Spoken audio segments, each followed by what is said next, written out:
François Thierry a-t-il franchi la ligne rouge afin de mieux contrôler le trafic de drogue en France? C'est la question que se pose l'IGPN sur l'ancien patron de l'Office central de la lutte contre les stupéfiants.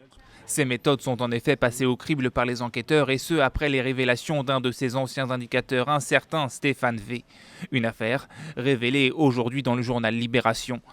Celui qui est alors patron des stupes aurait demandé à Stéphane V d'aller garder une villa en Espagne où pendant 20 jours, 5 hommes se sont relayés pour charger et décharger des paquets de drogue sur la plage. Des hommes présentés comme étant des policiers français. Le cannabis était ensuite acheminé vers la France. Une partie était interceptée à la remontée permettant de belles saisies, comme ici en octobre dernier. François Hollande était ainsi venu féliciter les policiers après la saisie de 7 tonnes de cannabis. Le reste, lui, était écoulé à travers l'Hexagone. Stéphane V se pose ainsi la question, qui était au courant de ces méthodes au-delà de François Thierry? Selon lui, soit il y avait des complicités, soit une absence totale de contrôle. L'inspection générale de la police tente ainsi de comprendre toute l'étendue de ces révélations. L'affaire pourrait surtout compromettre les enquêtes judiciaires en cours, découlant des dernières saisies de drogue.